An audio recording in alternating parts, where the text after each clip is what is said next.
Praise Lord, hallelujah.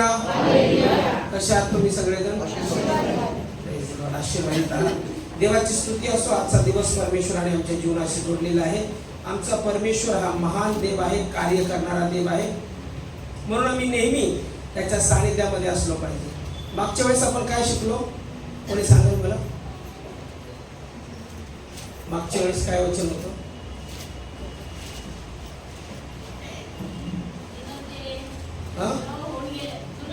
जुनं ते होऊन गेलं, पहा नवीन झालेलं आहे. म्हणजे परमेश्वराने जुना मनुष्य काढून टाकलेला आहे. म्हणजे जुन्या जीवनात तुम्ही जर खोटं बोलत असाल, जुन्या जीवनात जर तुम्ही चुकीच्या गोष्टी करत असाल, पाप करत असाल, गुटखा खात असाल, तंबाखू खात असाल, चोरी करत असाल, वेगवेगळ्या गोष्टी व्यभिचार करत असाल, जार कर्म करत असाल, त्या सगळ्या जुन्या गोष्टी होऊन गेल्या. आता परमेश्वराने तुम्हाला नवीन केलेलं आहे. म्हणून आम्ही नवीन सृष्टी आहोत. आणि जो कोणी नवीन सृष्टी आहे किंवा नवीन सृष्टीमध्ये प्रवेश करतो तो जुना मनुष्य पुन्हा धारण करत नाही. म्हणजे जर मी पुन्हा पहिले दारू पित होतो तर पुन्हा दारू पिणार नाही. जर मी चुकीच्या गोष्टी पूर्वी करत होतो तर आता परत त्या करणार नाही. आता मी नवीन आहे. आणि नवीन ज्यावेळेस मी होतो त्यावेळेस मी येशू सारखा चालायला शिकतो. म्हणजे असं नाही की माझे भाव बदलतील, मला राग येणार नाही, मला आनंद होणार नाही, मला दुःख होणार नाही, असं नाही. राग हा भाव आहे. मला जर राग आला तर तो राग असेल, पण तो आत्मिक राग असेल. म्हणजे कोणाचा खून करावा तो राग नाही, आत्मिक राग. आनंद असेल त्यावेळेस आनंद मी करेन, चूक करणार नाही, पाप करणार नाही. मग जर जुना मनुष्य संपत आहे, नवीन मनुष्य येत आहे, तर पवित्र शास्त्र आम्हाला काय सांगतं? जुनं ते झालेलं आहे. आम्ही मागच्या वेळेस बघितलं होतं 2 कोरिंथ्याचा 5वा अध्याय 17 वचन. आणि त्यामध्ये असं म्हटलेलं आहे, म्हणून जर कोणी ख्रिस्ताच्या ठायी असेल तर तो नवी उत्पत्ती आहे, जुने ते होऊन गेले, पहा ते नवे झाले आहे. म्हणून जर कोणी ख्रिस्ताच्या ठायी असेल, जर तुम्ही येशूला परिधान केलं असेल आणि जर येशूला स्वीकारलेलं असेल तर जुनं ते होऊन गेलं, पहा ते नवीन झालेलं आहे. पण आज कितीतरी लोक जुनं जीवन जगतात. कितीतरी लोक म्हणतात की ख्रिस्ती लोक जसं वचन सांगतात तसं वागत नाही. ख्रिस्ती लोकांना लोक काय लोक ओळखतात? बघा ते दारू पिणारे, बघा ते धिंगाणा करणारे. पण जुनं ते होऊन गेलेलं आहे. ख्रिस्त आम्हाला नवीन करतो. म्हणून जो कोणी ख्रिस्ताला परिधान करतो तो नाविन्य परिधान करतो. म्हणजे जुनं आम्ही राहत नाही. म्हणून जुनं जीवन त्यागणं फार गरजेचं आहे. जो म्हणतो की माझ्यावरती पवित्र आत्मा आहे आणि माझ्याबरोबर देवाचा आत्मा राहतो, तर एक नवीन मनुष्य तुमच्यामध्ये राहतो. आणि तो नवीन मनुष्य ज्यावेळेस तुमच्यामध्ये राहतो त्यावेळेस तो नवीन मनुष्य पूर्णपणे ख्रिस्तासारखा असतो. येशू जसा होता तसा आम्ही असतो. म्हणून मागच्या वेळेस आम्ही काही पॉईंट बघितले. त्यामध्ये पहिला पॉईंट आम्ही बघितला होता की जुने ते होऊन गेले. आणि त्यामध्ये जर देवाशी आमची भेट झाली आहे तर जुना संपला हे आम्ही बघितलं. त्यामध्ये आम्ही मोशेचं जीवन बघितलं. मोशे पूर्वी फार आवेशी होता, त्याने खून केला. पण ज्यावेळेस परमेश्वराची त्याची भेट झाली त्यावेळेस मोशेचं जीवन बदलल्या गेलं आणि मोशे खुनी राहिला नाही, तर मोशे अतिशय नम्र मनुष्य झाला. इतका नम्र की त्याला भूतलावरील सर्व लोकांपेक्षा नम्र म्हटलेलं आहे. लोक जरी त्याच्या विरोधात बोलले तरी त्याने एका शब्दाने लोकांना उत्तर दिलं. जुनं जीवन संपलं. गिदोन भित्रा होता आणि त्याच्याबद्दल पवित्र शास्त्र सांगतो जो भित्रेपणा होता, तो भित्रेपणा ज्या देवाशी त्याचं एन्काउंटर झालं, देवाशी भेट झाली, त्यावेळेस त्याचा भित्रेपणा संपला. आणि त्या दिवसापासून तो बलवान वीर म्हटला जाऊ लागला. आणि त्या भित्र्या व्यक्तीने परमेश्वराबरोबर किंवा परमेश्वराचं सानिध्य आल्यानंतर तो पूर्णपणे इस्रायलाला लीड करणारा ठरला आणि 300 लोकांकडे मोठं युद्ध त्याने जिंकलं. तो गिदोन होता. नवीन मनुष्य त्याने धारण केलं. दावीद एक साधारण मेंढपाळ होता, शेरडा मेंढराच्या पाठीमागे जाणारा होता. पण ज्यावेळेस जुनं ते होऊन गेलं आणि जुन्या जीवनातून नवीन अभिषेक त्याच्यावरती आला, पवित्र आत्म्याचं सानिध्य त्याच्यावरती आलं, जसं तेल ओतल्या गेलं आणि अभिषेक त्याच्या ठायी संचारला, त्या दिवसापासून तो नवीन व्यक्ती झाला. आणि नंतर तो इस्रायलाच्या राजपदावर चढला. एक साधारण मेंढपाळ त्याचं जुनं जीवन पूर्णपणे संपलं. पहा ते नवीन झालं आहे. मग पहिला एकच पॉईंट मी तुम्हाला मागच्या रविवारी सांगितला होता. दुसरा पॉईंट या ठिकाणी पहा नवीन झालेला आहे. आणि जो कोणी नवीन आहे, नवीन सृष्टीमध्ये तो सामर्थ्यशाली आहे. म्हणा मी सामर्थ्यशाली आहे. माझं जुनं जीवन संपलेलं आहे. माझ्यामध्ये पवित्र आत्मा वसते. पण जुने जीवन आणि नवीन जीवनामध्ये फरक आहे. जुन्या जीवनामध्ये जर आम्ही शरीराने वागत असो, शारीरिक गोष्टी जर स्वीकारत असो, जसं देहाची कर्मे उघड आहेत, पवित्र शास्त्र सांगतं देहाची कर्मे तर उघड आहेत, कामातुरपणा, व्यभिचार, जार कर्म, चोरी, त्याच्यानंतर असं म्हणलेलं खून, वैर, कलह, हे सर्व शरीराचे किंवा देहाची कर्मे आहेत. पण जसं नवीन मनुष्य धारण करतो त्या देहाची कर्मे बाजूला पडतात आणि नवीन मनुष्य जीवनामध्ये येतो, नवीन स्वीकार.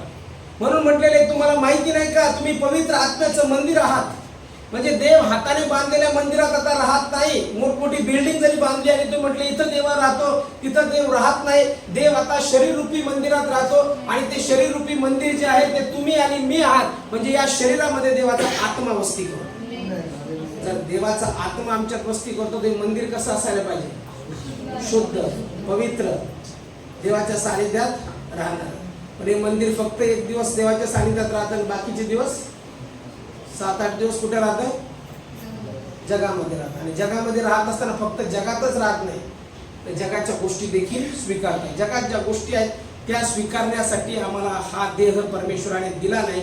हा देह आम्हाला परमेश्वराने त्याचा गौरव करण्यासाठी. हालेलुया. म्हणून आमच्या शरीराने देवाचं गौरव झालं पाहिजे, आमच्या शरीराने देवाची स्तुती झाली पाहिजे, आराधना झाली पाहिजे. म्हणून नवीन जीवन जो स्वीकारतो, जुनं ज्यावेळेस संपतं त्यावेळेस नवीन व्यक्तीच्या आतमध्ये देवाचा आत्मा वस्ती करतो आणि ज्याच्या आतमध्ये देवाचा आत्मा वस्ती करतो तो जुनं जीवन स्वीकारूच शकत नाही, तो जुन्या जीवनामध्ये चालूच शकत नाही. तो एक नवीन मनुष्य बनतो आणि नवीन मनुष्य जो बनतो तो परमेश्वराच्या वचनाप्रमाणे चालणारा असतो. परमेश्वराच्या वचनाच्या विरुद्ध तो चालत नाही. म्हणजे नवीन जीवन स्वीकारल्यानंतर परमेश्वर आम्हाला एक नवीन व्यक्ती बनवल्यानंतर आम्ही जुना मनुष्य पूर्णपणे त्यागून टाकतो.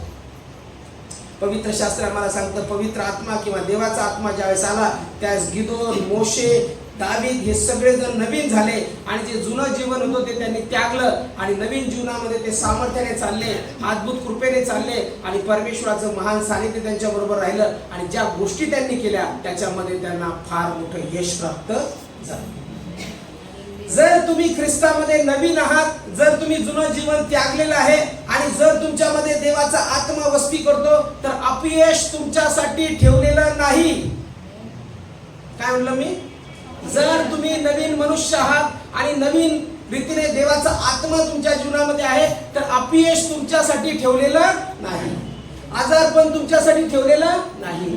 तुमच्यासाठी काय ठेवलेलं आहे? सामर्थ्य. नवीन मनुष्य कसा बोलतो? बोलताना काही खरं नाही, आता संपलं, आता मी मरणार. थोडासा आजार आल्यावर लोक घाबरतात, छोटासा. बरं तरी मोठा काही आजार झाला तर कसं व्हायचं? कोण घाबरतं? विश्वास नाही. की ज्यांच्यामध्ये कमांड आहे, काय आहे? कमांड आहे. ज्यांच्यामध्ये अधिकार आहे, जे शब्द बोलल्यानंतर कार्य होतं, ते लोक थोडासा आजार आल्यानंतर घाबरतात आणि लगेच त्यांना असं वाटतं की आता संपलं. आता पायऱ्यावर उतरत असताना ब्रदर तुपेने एक साक्ष मला सांगितली, फार शॉर्ट मी ऐकली आणि ऐकत असताना ते म्हटले की माझ्या भावाची जी मुलगी आहे तिने अचानक रात्री डोळे पांढरे केले, तिच्या तोंडातून फेस येत होता असं ते बोलले मला. पण पाळसाहेब आम्ही प्रार्थना केली आणि इतकं मोठं मिरॅकल झालं की परमेश्वराने त्या बहिणीला तिथेच आरोग्य. Hallelujah, hallelujah. हे काय आहे? शब्द काय आहे? आपले शब्द कसे आहेत? सामर्थ्यशाली. देवाच्या आत्म्याने भरलेला माणूस कसा असायला पाहिजे? देवाच्या आत्म्याने भरलेला नवीन मनुष्य म्हणतो आम्ही. ख्रिस्ताचा आत्मा आमच्या ठाई राहतो आणि बोलताना कसं बोलतो? आजार थोडासा आला तर काय म्हणतो? आता काही खरं नाही, हा आजार फार मोठा आहे आणि आता ह्या आजारातच माझं मरण होणार आहे. या आजार बाळासाहेब मी याच आजाराने मरणार आहे. पण मी तर म्हणतो तुम्ही या आजाराने मरणार नाही तर या आजारावरती मात मिळवणार आहात आणि विजयशाली जीवन जगणार. Hallelujah, hallelujah. म्हणा प्रभू येशू माझ्या शरीराला कोणताही आजार स्पर्श करू शकत नाही. हे देवाचं मंदिर आहे, यामध्ये देवाचा आत्मा वस्ती करतो. म्हणून मी मोर दॅन कॉन्करर म्हणजे महाविजयी आहे. म्हणा मी महाविजयी आहे. नवीन मनुष्य कसा पाहिजे? विजयामध्ये चालणारा पाहिजे. का नवीन मनुष्य अपयशामध्ये, धोक्यामध्ये? बरेचसे लोक जे आहेत आज ख्रिस्ती म्हणतात किंवा येशूचे फॉलोअर म्हणतात. ख्रिस्त मी तुम्हाला सांगितलं, ख्रिस्त म्हणजे नावाचे ख्रिश्चन आहे. नावाचे ख्रिश्चन आता घरी झोपलेले आहेत, नावाचे ख्रिश्चन कामावरती गेलेले, नावाचे ख्रिश्चन दारू पित आहेत, नावाचे ख्रिश्चन ते ख्रिस्ती नाहीत. ख्रिस्त म्हणजे अभिषेक. ख्रिस्त नावाचा अर्थ जो आहे मसीहा आणि अभिषेक आहे. ज्याच्यावरती अभिषेक आहे तो देवाचा, जो दर रविवारी जाऊन परमेश्वराच्या सानिध्यात बसतो तो देवाचा अभिषेक, आणि जो जाऊनच बसत नाही देवाच्या सानिध्यात तो त्याच्यावर अभिषेक नसतो. म्हणून मी म्हटलं की त्यांच्याकडून प्रार्थना पण करून घ्यायची नाही, कारण की अभिषेक नाही, चुकीचा अभिषेक तुमच्यावर येईल आणि मग रडत बसताना म्हणता काय झालं माझ्या जीवनामध्ये. कारण त्यांच्या जीवनात अभिषेक नाही, ते प्रार्थना करू शकत नाही तुमच्यासाठी, कारण देवाचं सानिध्य त्यांच्यामध्ये नाही. देवाचं सानिध्य जे आहे ते नवीन मनुष्य जो धारण करतो, म्हणजे जो कोणी जुनं जीवन त्यागून देतो, जुन्या जीवनाला मरतो. जर एखादा व्यक्ती व्यभिचार करतो आणि प्रार्थना करतो, त्याची प्रार्थना देव कसं ऐकल? जर एखादा व्यक्ती सिगरेट पितो किंवा तंबाखू खातो आणि प्रार्थना करतो, त्याचं प्रार्थना परमेश्वर कशी ऐकल? किंवा चुकीच्या गोष्टी करतो आणि प्रार्थना करतो, परमेश्वर त्याची प्रार्थना ऐकणारच नाही, त्याची प्रार्थना बीट आणणार नाही. कारण त्याचं जीवन जे आहे ते चांगलं नाही, त्याचं जीवन शुद्ध नाही. आणि पवित्र शास्त्र सांगतं आमचा देव कसा आहे? पवित्र. आम्ही म्हणतो ना हे पवित्र पवित्र परमेश्वर. पवित्रतेचा अर्थ काय? वेगळं पण. परमेश्वरामध्ये ती पवित्रता आहे, ती शुद्धता आहे, ते चांगुलपण आहे. आणि तसं चांगुलपण जे आहे ते नवीन मनुष्यामध्ये असतं. म्हणून ज्या वेळेस आम्ही खऱ्या रीतीने येशूला स्वीकारतो, त्या जो जुना मनुष्य आहे तो पूर्णपणे त्यागला जातो आणि नवीन मनुष्य आम्ही धारण करतो. म्हणून ज्यावेळेस नवीन मनुष्य आमच्या जीवनात येतो, त्यावेळेस तो नवीन मनुष्य जो आहे तो परमेश्वराच्या सानिध्यामध्ये राहणारा बनतो आणि परमेश्वराचं सामर्थ्य तो कबूल करतो आणि त्या सामर्थ्यामध्ये, त्या विजयामध्ये तो चालायला शिकतो. त्याच्या जीवनात किती वाईट परिस्थिती आली तरी तो म्हणतो परमेश्वर माझ्या बरोबर आहे. त्याच्या जीवनात किती चांगले दिवस आले तरी तो म्हणतो देव माझ्या बरोबर आहे. त्याच्या जीवनात किती अडचणी आल्या तरी तो म्हणतो माझा देव मला या अडचणीतून काढणार आहे. चांगलं आलं तरी तो घमेंट करत येतो, म्हणतो हे देवाने मला दिलेलं. त्याच्यात बदल नाही होत. कारण की आमचं पृथ्वीवरचं आयुष्य 60 वर्ष, 70 वर्ष, शक्ती असली तर 80 वर्ष हे केवळ कष्टमय आणि दुःखमय आहे. हे लवकर सरून जातं. जसं सकाळी वाढणाऱ्या गवतासारखं आहे. सकाळी गवत तळावरून वाढतं आणि संध्याकाळी अग्नीच्या भट्टीत टाकल्या जातं. असं आमचं आयुष्य आहे. आयुष्य देणं त्याच्या हातामध्ये आहे. पण जोपर्यंत आम्ही जगत आहोत तोपर्यंत आम्ही आमच्या जीवनाद्वारे आमच्या जिवंत देवाचं गौरव केलं. Hallelujah, hallelujah. म्हणून नवीन मनुष्य ज्यावेळेस तयार होतो त्यावेळेस परमेश्वर काय करतो? या नवीन मनुष्याबरोबर राहू इच्छितो. म्हणून मी सांगितलं देवाचा आत्मा जो आहे तो देवाचा आत्मा आमच्या बरोबर राहू इच्छितो आणि देवाचा आत्मा अशाच व्यक्ती बरोबर राहतो की ज्याने जुना मनुष्य गाडून टाकलेला आहे. जुना आदाम जो होता, जुना आदाम, पवित्र शास्त्र सांगतं त्याने पाप केलं, पण नवीन आदाम जो आहे त्याच्या काही जीवन होतं. जुना आदाम जो पहिला मनुष्य होता त्याने पाप केलं असं म्हटलेलं आहे, परंतु नवीन आदाम येशू ख्रिस्ताला उपमा दिलेली आहे. येशू ख्रिस्त जो आहे त्याच्या काही कोणतंही पाप नव्हतं, त्याच्या काही जीवन होतं. म्हणून जो कोणी येशूला स्वीकारतो त्याला जीवन लाभतं. मग तुम्ही जीवन स्वीकारणारे आहात आणि जीवन जर तुम्ही स्वीकारलेलं आहे तर जुना मनुष्य तुमच्यात राहू शकत नाही. आणि जुना मनुष्य जर तुमच्यात आहे तर याचा अर्थ ते ढोंग आहे. तुम्ही काय करत आहात? ढोंग करत आहात. ढोंग कधीच करायचं नाही. माणसाला ते ढोंग कदाचित ओळखता येणार नाही, पण जिवंत देवाला ते ढोंग ओळखता येईल. जर तरुण मुलं बाहेर सटसट सिगरेट मारत असतील, तिथून बसत असतील तर ते चूक आहे. जुना मनुष्य तो संपला नाही. तंबाखू खात असताना आणि इथं बसत असताना चूक आहे. तुम्ही जुना मनुष्य संपवलेला नाही. व्यभिचार, जारकर्म, चुकीच्या गोष्टी करत असाल, लफडे करत असाल तर ते चूक आहे. तुमच्यामध्ये नवीन मनुष्य नाही, तुम्ही ख्रिस्ताचे नाही. कारण की जो कोणी जुनं त्यागतो आणि नवीन परिधान करतो त्याच्या बरोबर देवाचा आत्मा.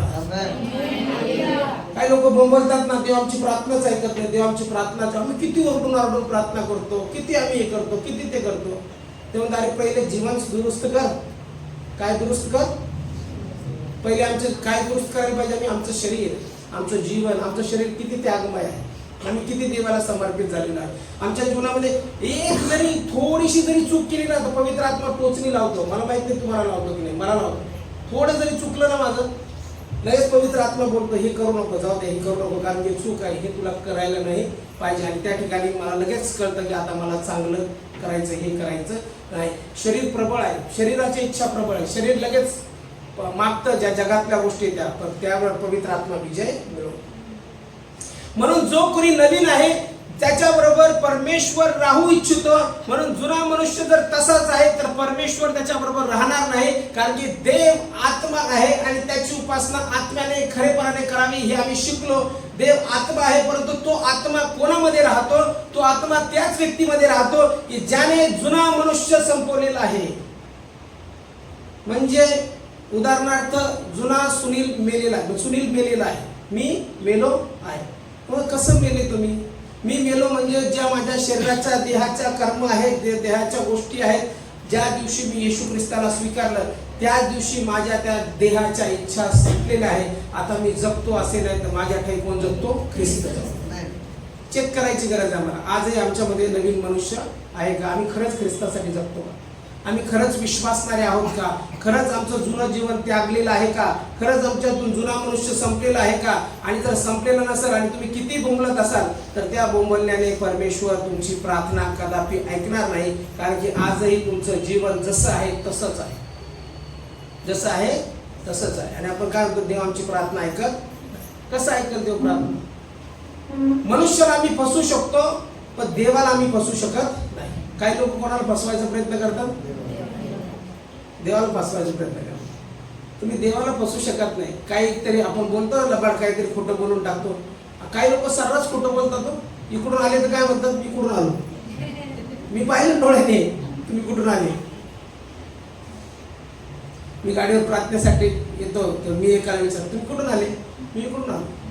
पण आता मी पाहिलं तुम्ही इकडून आले, माझ्या डोळ्याने धोका तरी घालला. मला कदाचित वाटतं चूक झाली, हे नसतील ते दुसरे असतील, त्यांना कोणाला पाहिजे मी काय समजत. आणि काय करतो आपण? देवाची.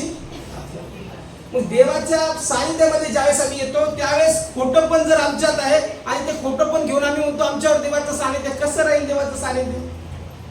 कसं राहील देवाचं सानिध्य?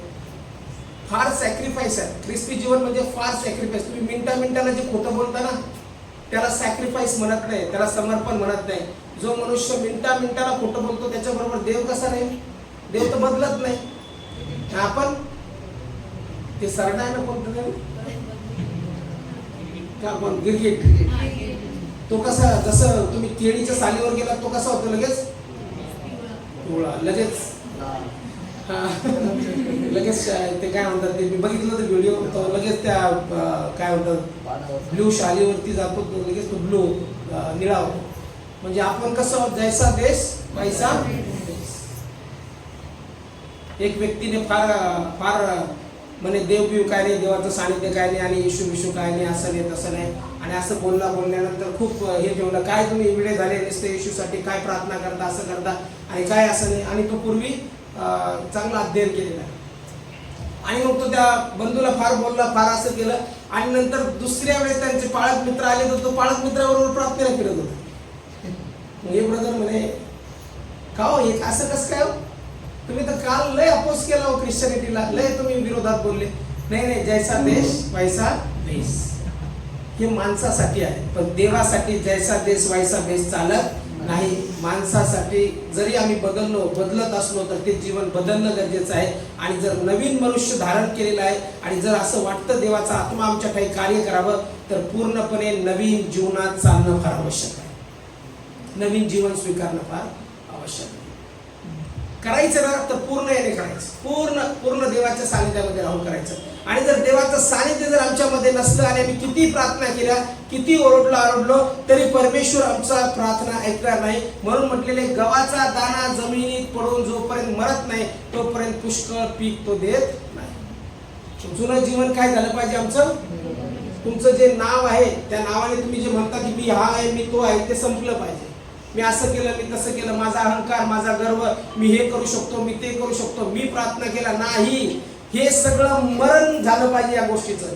जोपर्यंत माझा मृत्यू होत नाही, ही गोष्ट कदाचित तुम्हाला समजणार नाही शारीरिक दृष्टिकोनातून. तुम्ही म्हणता असं कसं बोलता? मृत्यू म्हणजे माझा मृत्यू म्हणजे माझ्या इच्छांचा मृत्यू जोपर्यंत होत नाही आणि जोपर्यंत मी परमेश्वराच्या सानिध्यात राहत नाही तोपर्यंत मी पुष्कळ फळ देत नाही.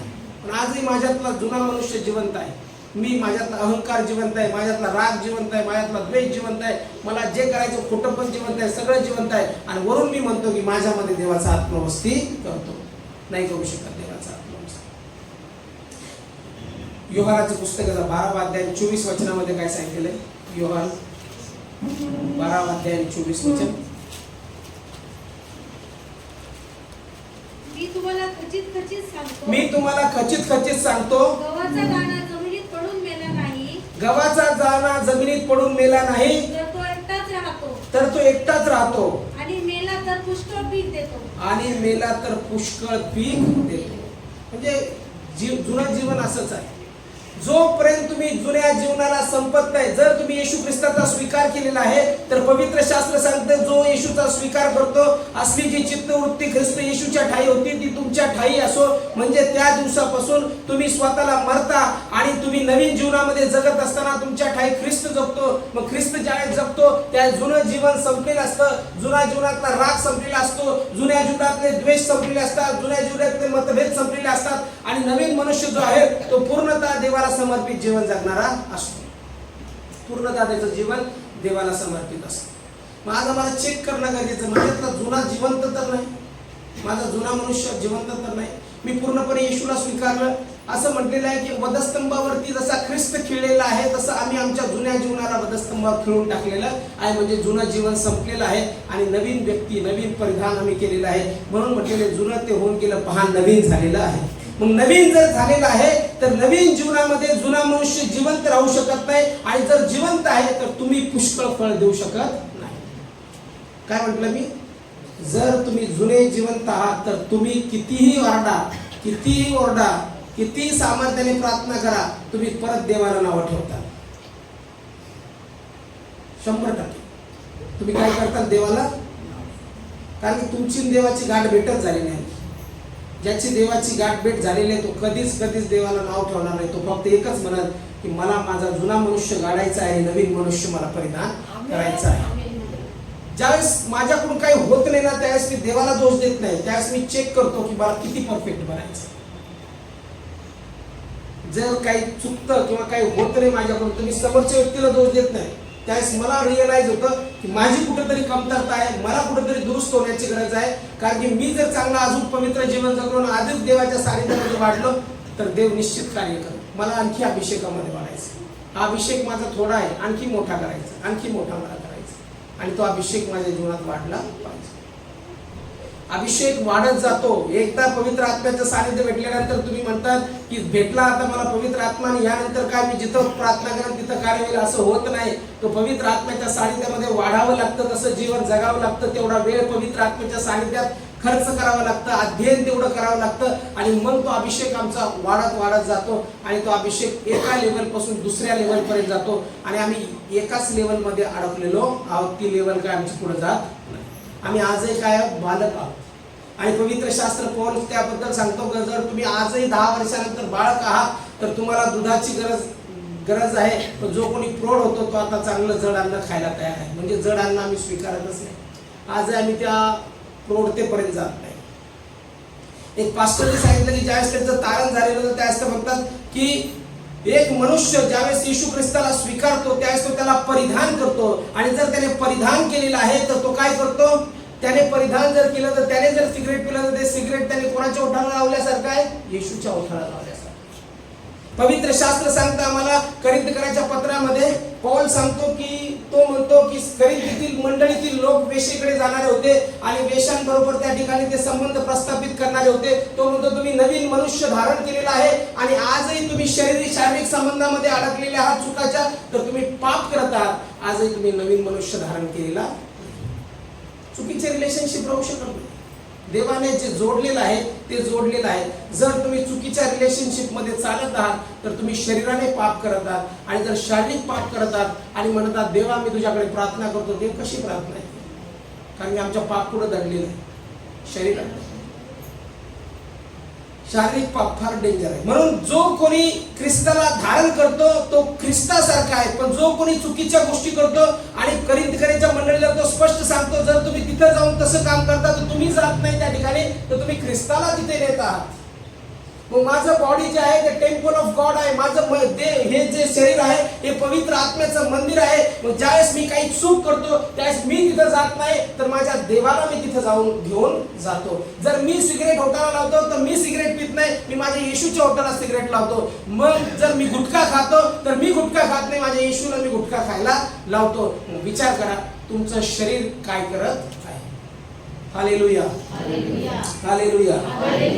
बनायचं ना तर खरं बनायचं तर खरं विश्वास, डुप्लिकेट राहायचं, स्वीकारायचं तर खरं स्वीकारायचं.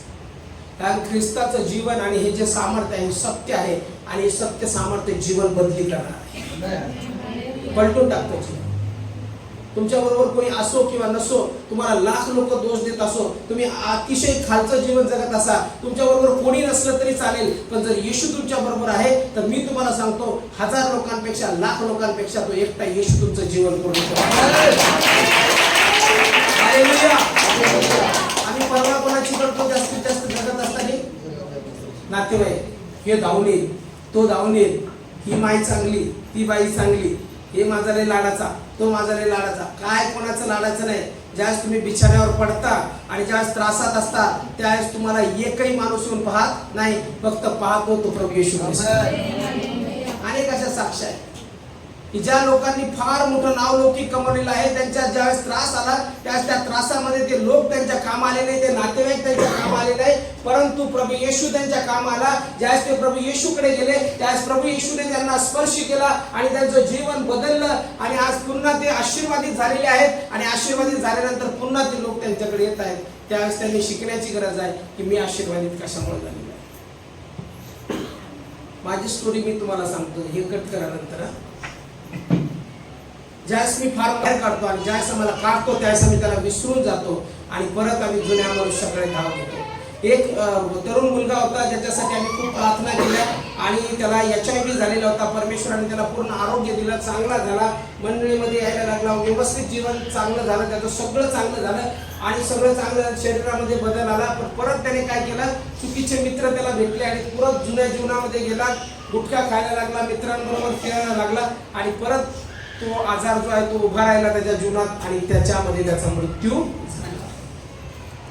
देव वॉर्निंग देतो, देव तुम्हाला समजून सांगतो, देव तुम्हाला वेळोवेळी संधी देतो, कारण की हा कृपेचा काळ आहे. देव आम्हाला वेळोवेळी सांगतो पाप करू नका, पाप करू नका, पण आम्ही पाप करतो. आम्ही पाप करतो, पश्चाताप करतो, पाप करतो, परत पश्चाताप करतो, पाप करतो, पश्चाताप करतो, परंतु पाप पश्चाताप याच्यातच जीवन चाललेलं आहे. एवढंच जीवन नाही, याच्यापेक्षा मोठं तुम्हाला बनायचं आहे, सामर्थ्यशाली तुम्हाला बनायचं. कुठं अडकलो आम्ही? आजही काही लोकांची प्रार्थना काय असते, आमचं आध्यात्मिक जीवन वाढावे म्हणून प्रार्थना करा, अजून वाढलंच नाही. कसं वाढलं नाही? का वाढलं नाही? हे लोकांना सांगण्याची गरज नाही, मला स्वतःला कळण्याची गरज आहे. माझं आध्यात्मिक जीवन वाढलं गेलं पाहिजे, मग मला काय केलं पाहिजे, मग मी ते बदल आणले पाहिजे. मी जर बदल आणत नाही तर देव पण बदल आणू शकत नाही, कारण की मला स्वतःला बदलायचं. देवाने स्वतंत्र इच्छा शक्ती दिलेली आहे. देवाने रिमोट सारखं ठेवलं नाही तुम्हाला, पटपटली चला असं असं नाचा असं देवाने केलं नाही. पवित्र शास्त्र मला स्पष्ट सांगतं, देवाने मनुष्य निर्माण केला आणि या पृथ्वीवरील सर्व अधिकार त्याच्या हाती दिला. म्हणजे परमेश्वराने ज्यावेळेस मनुष्याला निर्माण केलं त्यावेळेस त्याला असं कटपुतली सारखं ठेवलं नाही, सर्व अधिकार त्याला देण्यात आले. मग अधिकार आज आमच्या हातामध्ये आहे. आम्हाला जीवन निवडायचं की मृत्यू निवडायची ही निवड आमची आहे, म्हणून आमच्या बुद्धीला सत्सद विवेक आहे आणि आम्ही चांगलं ते निवडून घेतलं पाहिजे, पण आम्ही चांगलं निवडत नाही. आता जर दुधाचा आणि दारूचा ग्लास ठेवला तर माझी चॉईस आहे, मला दारू प्यायची की दूध प्यायचं. बरेचसे लोक काय दूध सोडून देतात आणि दारू प्यायला लागतात. म्हणजे आजही जुना मनुष्य आमच्यातला जिवंत आहे.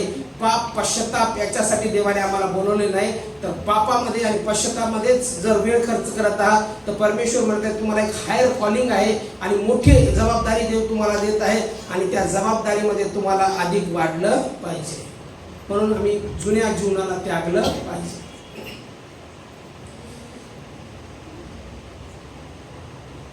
तिसरी गोष्ट, चौथी गोष्ट या ठिकाणी सांगितलेली आहे की परमेश्वराने तुम्हाला निवडलं आहे. चौथी गोष्ट तिसरी गोष्ट आपण बघितली होती, परमेश्वर तुम्हाबरोबर राहू इच्छितो, पण जुना मनुष्य तसाच आहे, तो मरणे गरजेचं आहे. आता चौथी गोष्ट, कारण परमेश्वराने तुम्हाला निवडलेलं आहे. मग या सगळ्या गोष्टी मी का सांगत आहे तुम्हाला? तुम्ही जर ऍक्सिडेंटने आलेले नाही किंवा माझी जी निवड झालेली आहे, मी निवडलं नाही परमेश्वराला. बऱ्याचशा वेळेस आम्हाला काय वाटतं, बघा परमेश्वराची कृपा माझ्यावर म्हणजे झाली आणि मी देवाला निवडलं आणि मी गेलो आणि मी गेल्यामुळं मला देवाचं सानिध्य प्राप्त झालं, असं जर आम्ही बोलत आहोत. माझ्या कर्माने तारण प्राप्त होत नाही, तारण हे कृपेने झालेलं आहे आणि कृपा ही त्याची आमच्यावर झालेली आहे. योहान कृष्णवर्तमान याचा 16वा अध्याय आणि 6 वचन जर आम्ही बघितलं, योहान कृष्णवर्तमान याचा 16वा अध्याय आणि 6 वचन, त्या 6 वचनामध्ये काय सांगितलेलं आहे? या गोष्टी मी तुम्हाला सांगितल्यामुळे तुमचे अंतःकरण खेदाने भरले आहे. योहान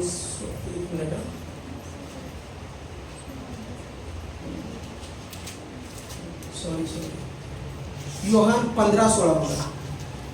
योहान 15:16 वाचा. तुम्ही मला निवडले नाही तुम्ही मला निवडले नाही तर मी तुम्हाला निवडले आहे तर मी तुम्हाला निवडले आहे व तुम्हाला नेमले आहे व तुम्हाला नेमले आहे. यात हेतू हा की यात हेतू हा की तुम्ही जाऊन फळ द्यावे तुम्ही जाऊन फळ द्यावे, तुमचे फळ टिकावे तुमचे फळ टिकावे. जे काही तुम्ही माझ्या नावाने पित्याजवळ मागाल जे काही तुम्ही माझ्या नावाने पित्याजवळ मागाल ते त्याने तुम्हाला द्यावे. ते त्याने तुम्हाला द्यावे. मग निवड ही कोणाची आहे? निवड ही देवाची आहे. आम्हाला वाटतं आम्ही देवाला निवडलं, आम्ही देवाला चॉईस केलं आणि देवा आता आम्ही तुझ्याकडे येत आहोत. पण पवित्र शास्त्र आम्हाला काय सांगतंय? निवड ही आमची नाही तर निवड ही त्याची आहे. म्हणून जे तुम्ही इथं बसलेले आहात हे देवाने तुम्हाला जगातून निवडून घेतलेलं आहे. देवाची योजना आहे आणि देवाच्या योजनेनुसार तुम्ही इथं निवडून आलेले आहात आणि निवडलेल्या लोकांवरती तो कृपा करतो. म्हणून तुम्ही मला निवडले नाही तर तुम्हाला मी निवडले आहे, तुम्हाला नेमले आहे आणि त्याचा हेतू हा की तुम्ही जाऊन फळ द्यावे. पण बऱ्याचशा वेळेस काय होतं की फळ आम्ही देत नाही आणि फळ न दिल्यामुळे काय होतं की परमेश्वराचं वचन सांगतं की एक दिवस असा येईल की तो फळ न देणाऱ्या झाडाला काय करेल? कट करून टाकेल. तो आता खत पाणी घालत आहे, आम्ही फळ द्यावं म्हणून वाट बघत आहे. पण जर आम्ही फळ देणं बंद केलं किंवा आम्ही त्याच्यामध्ये राहिलो नाही, जर आम्हाला त्याने निवडलेलं आहे आणि जर त्याची इच्छा आहे आम्ही फळ द्यावं आणि जर आम्ही देवाच्या सानिध्यात राहत नाही तर पवित्र शास्त्र आम्हाला सांगतं की ती फांदी कट करण्यात येणार आहे. जो फळ देत नाही त्याला कट करण्यात येणार. जर 15 अध्याय आणि 6 वचन जर बघितलं तर त्यामध्ये असं म्हटलेलं आहे, कोणी माझ्यामध्ये राहिला नाही तर त्याला फाट्याप्रमाणे बाहेर टाकतात व तो वाळून जातो आणि तसले फाटे गोळा करून आगनीत टाकतात व ते जळून जातात.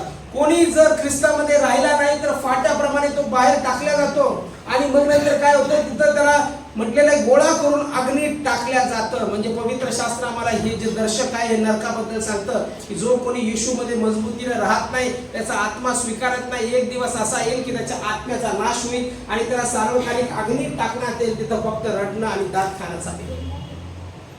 जर येशू आम्हाला नवीन जीवन देतो, सार्वकालिक जीवन देतो, जर येशू आम्हाला निवडतो तर त्या निवडीमध्ये आम्ही चाललो पाहिजे. जुना मनुष्य आमच्यातला मरण पावला पाहिजे.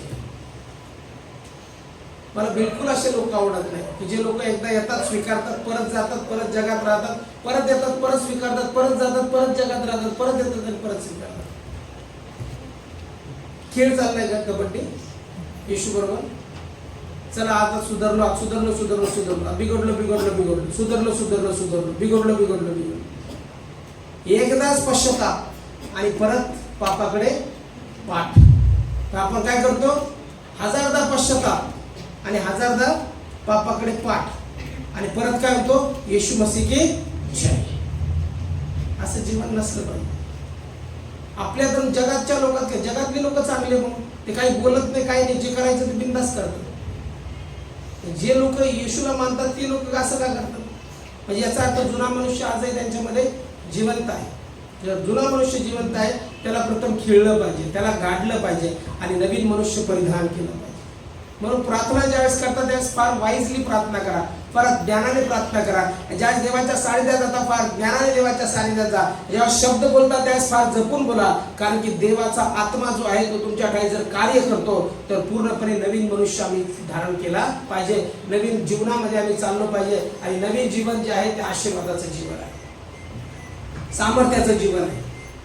आणि सामर्थ्याचं जीवन जर आमच्यामध्ये राहतं तर पवित्र शास्त्र त्याबद्दल काय सांगतं की पवित्र आत्मा तुमच्यात राहतो. योहानाचं पुस्तक येतात 14 अध्याय आणि 16 वचनामध्ये काय सांगितलेलं? मी पित्याला विनंती करीन मग तो तुम्हाला दुसरा कैवारी म्हणजे सत्याचा आत्मा देईल, अशा साठी की त्याने तुम्हा बरोबर सर्वदा राहावे, सदा सर्वदा राहावे. मग जो कोणी नवीन मनुष्य धारण करतो त्याच्या जीवनामध्ये त्या दिवसापासून देवाचा आत्मा राहतो. जर देवाचा आत्मा नवीन मनुष्याबरोबर राहतो तर चुकीच्या गोष्टी त्या माणसाच्या जीवनामध्ये येऊ शकत नाही.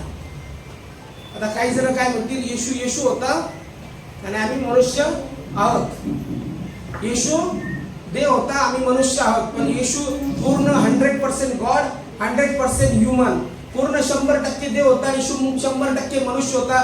शरीर रूपामध्ये तो आलेला होता. त्याला ठेस लागली तर लागत होतं, त्याला देखील लोकांच्या दुःखाबद्दल रडू येत होतं. मग पवित्र शास्त्र सांगतं येशू रडला असं म्हटलेलं आहे. म्हणजे येशूला देखील त्रास होत होता. मग येशू जर मनुष्य असताना पवित्र आत्म्याच्या सामर्थ्य भरल्यानंतर पाप त्याने त्यागलं, तर आम्ही देखील देवाच्या सानिध्यात राहत असताना आम्ही पापाचा त्याग का करू शकत नाही?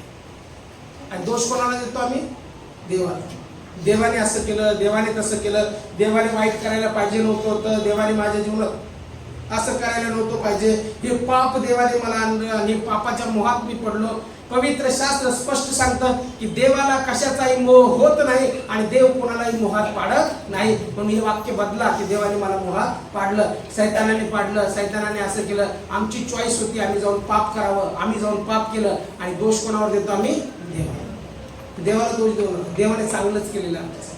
पवित्र शास्त्र आम्हाला स्पष्ट सांगतं की नवीन मनुष्य धारण केलेल्या व्यक्तीमध्ये पवित्र आत्मा राहतो. म्हणून येशू ज्यावेळेस या जगात चालला बोलला त्यावेळेस त्याच्या ठाई पवित्र आत्म्याचं सामर्थ्य होतं आणि पवित्र आत्म्याचं सामर्थ्य असताना त्याच्या ठाई कोणतंही पाप नव्हतं असं म्हटलेलं आहे.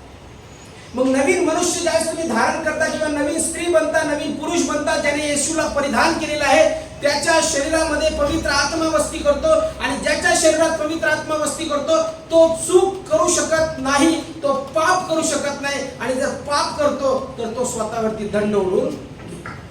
म्हणून जुना मनुष्य ठार होणं फार गरजेचं आहे, आमचा मृत्यू होणं फार गरजेचं आहे. आमचा मृत्यू अजून झालेला, आम्ही जसेच्या तसेच.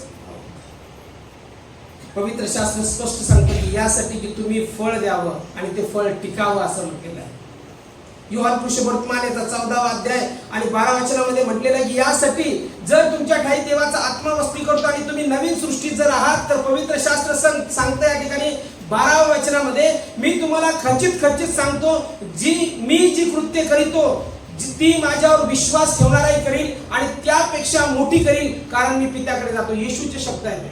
येशू काय म्हणतो की जो माझ्यावर विश्वास ठेवतो तो माझ्यापेक्षाही मोठी कृत्य करील, विश्वास ठेवणारा मोठी कृत्य करील. पण जुना जीवनात जगणारा मोठी कृत्य करणार नाही, पण विश्वास ठेवल्यानंतर येशू सारखा झालेला व्यक्ती कृत्य करेल. येशू विना जर आम्ही कृत्य करतो तर चुकीचं, चूक आहे. पवित्र प्रत्येक भविष्यवाणी ही ईश्वर प्रेरित असते, ती शास्त्राला धरून असते. म्हणून ज्यावेळेस भविष्यवाणी येते त्यावेळेस आम्ही शास्त्राची पडताळणी केली पाहिजे की भविष्यवाणी शास्त्रानुसार आहे का, पवित्र शास्त्र मला काय सांगतं. म्हणून परमेश्वराने मला नवीन कार्य करण्यासाठी आणि चांगलं जीवन जगण्यासाठी मला बोलवलेलं आहे. आणि जर जुना मनुष्य माझ्या जिवंत असेल तर नवीन मनुष्य मी धारण केलेला नसेल तर आजही मी कार्य करू शकणार नाही. चेक करा, आज आम्हाला स्वतःला चेक करायची गरज आहे. नवीन मनुष्य मी धारण केलेला आहे का? जुनं जीवन माझं संपलेलं आहे का? माझ्या जीवनातल्या चुकीच्या गोष्टी मी सोडून दिलेल्या आहेत का? माझ्या जीवनामध्ये असणाऱ्या चुकी वाईट पाप मी सोडून दिलेले आहेत का? माझ्या जीवनात असणारे गुप्त पाप मी सोडून दिलेले आहेत का? की आजही मी त्या गुप्त पापामध्ये चालतो आणि म्हणतो मी देवाचं मंदिर आहे. देवाचं मंदिर जे आहे ते शुद्ध असतं, पवित्र असतं. अशुद्धतेच्या ठिकाणी देव राहत नाही. Please check your life. तुमचं जीवन चांगलं पडताळून, तुमचं जीवन तुम्ही पडताळू शकता आणि दुसरं देव पडताळू शकता. दोनच जण पडताळू शकता. तुम्ही कोण आहात हे तुम्हाला चांगलं माहिती आहे, तुम्ही कुठं चुकता हे तुम्हाला चांगलं माहिती आहे आणि दुसरी गोष्ट देवाला माहिती आहे. एक वेळ अशी येणार आहे, पवित्र शास्त्र सांगतं की ज्या दिवशी तुम्हाला देवाच्या राजासनासमोर उभं राहायचं आणि त्या ठिकाणी न्याय निवाडा होईल आणि न्याय होत असताना सगळ्या बऱ्या वाईट कृत्यांचा परमेश्वर झाडाझाडती घेईल आणि त्या दिवशी सगळी स्क्रीन ओपन होईल आणि मग कळेल आपल्याला की पाळक साहेब कुठं चुकत होते आणि कुठं पाप करत होते. आणि मग तुम्ही म्हणता ना, हा पाळक साहेब इथं चुकले. मग माझी स्क्रीन नाही ओपन होणार, तुमची पण होईल. माझी पाणी झाली आता, तुमची पण स्क्रीन ओपन होईल. मला जे माहिती नाही ते तिथं दिसेल. तुम्ही पहा काय गंमत आहे. आज सिरियस होण्याची वेळ आहे, सिरियस होण्याची. म्हणून आपल्या मंडळीत जे लोक येतात त्यांना माझी फार कळकळीची विनंती असते, त्यांनी चांगलं जीवन जगावं, समर्पित जीवन जगावं आणि आध्यात्मिक जीवन जगावं. नकली आध्यात्मिक नाही, यायचं जायचं असं नाही, ते चांगलं नाही. तसं परत तारण होतं, परत बदलतो, परत चूक करतो, परत पाप करतो, परत पश्चाताप करतो, परत चूक करतो, परत पाप करतो.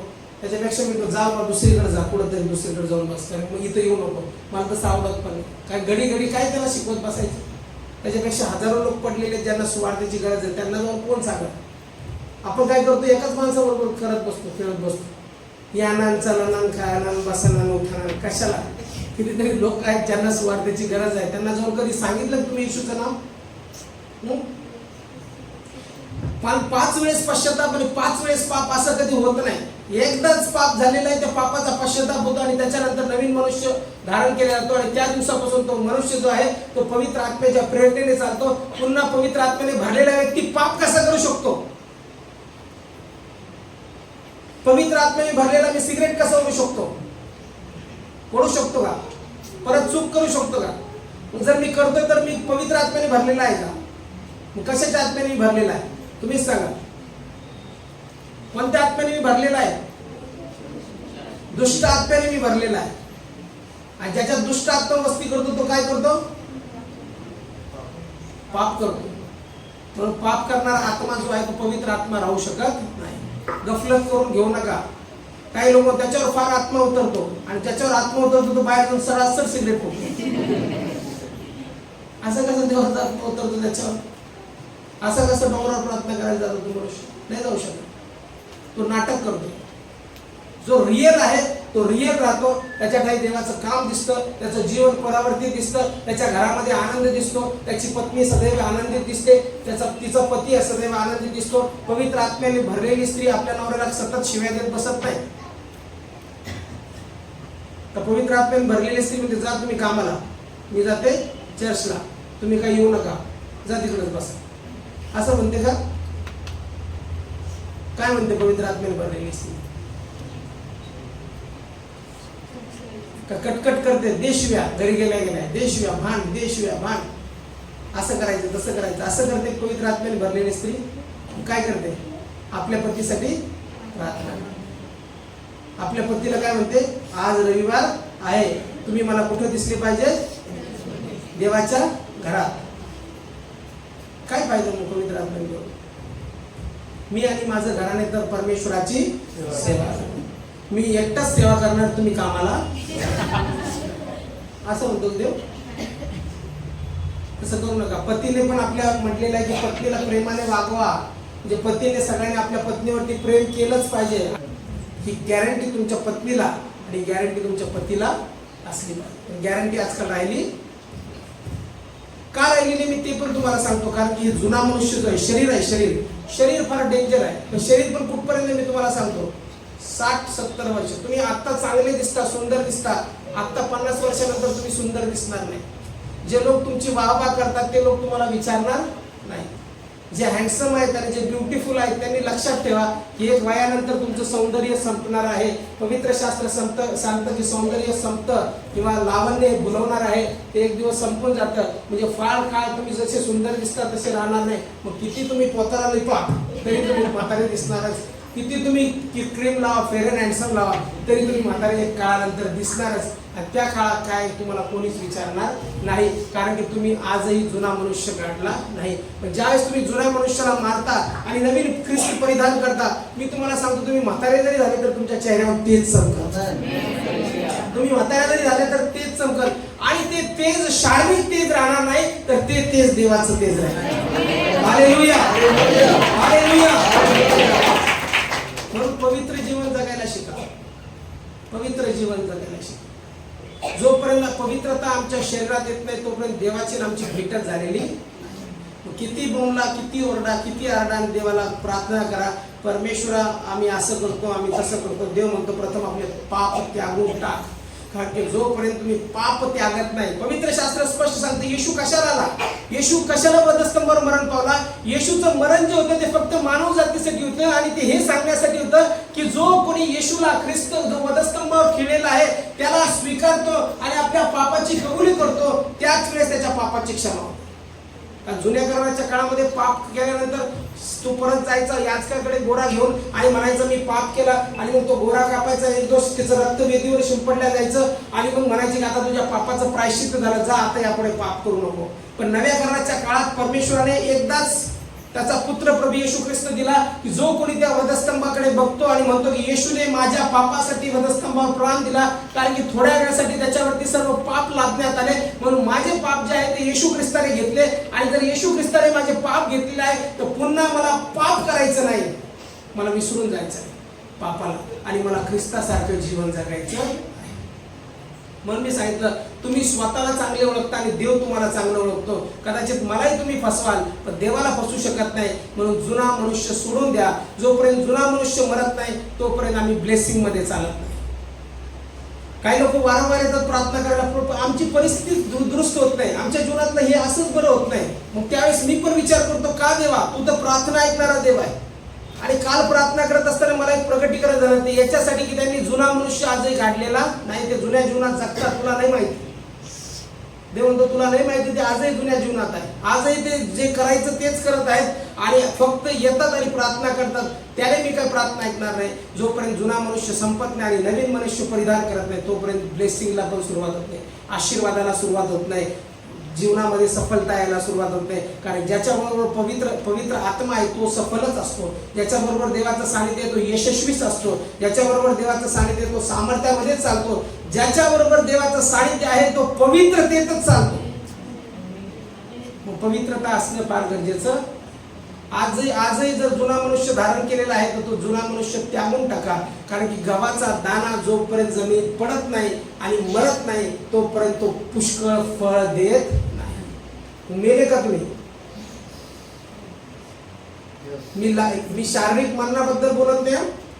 तुझ्या घरी जाऊन कोणी घेता गेलं पास म्हणत नाही चाळीस मध्ये, मेले का तुम्ही, मेले का तुम्ही, तुम्ही मरा, तुम्ही मरा.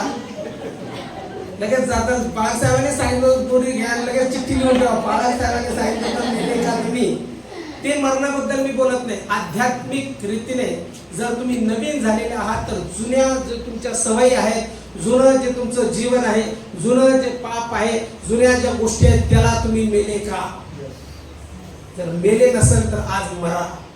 काय जर मेले नसेल तर आज मरा, जुन्या जीवनाला मरा आणि आजपासून नवीन मनुष्य धारण करा. जर कोणी बळच म्हणत असेल चला पाप करू तर त्याला म्हणा नाही, मी पाप करणार. काय काय म्हणतात ना, बळच ओढतात ना, चला चला फुकट तुम्हाला दारू पाजतो, आज मी तुम्हाला सगळ्यात भारी दारू पाजतो. तर पुरुषांनी म्हणायचं नाही, मी पाप करू शकत नाही. जर स्त्रियांना चुकीच्या मार्गाला कोणी नेत असेल तर स्त्रीने ठाम भूमिका घेतली पाहिजे, म्हटलं पाहिजे नाही, माझ्या देवाचा पवित्र आत्मा माझ्यात वस्ती करतो आणि मी कोणतीही चूक करू शकत नाही. ठाम असलं पाहिजे. एकदाच रोख आणि ठोक असं मिळमिळ तर राहायचं नाही. जे आहे ते स्पष्ट बोलायचं, स्पष्ट चालायचं. कारण की देवाला देखील अंतकरणाची शुद्धता आवडते. म्हणून देव तुम्हाला आशीर्वादित करो आणि आजपासून तुम्ही पवित्र जीवनामध्ये चालायला लागो. नवीन मनुष्य जोपर्यंत धारण करत नाही तोपर्यंत पवित्र आत्मा देखील आमच्यात कार्य करत नाही. यावेळेस आपण सर्वजण आपल्या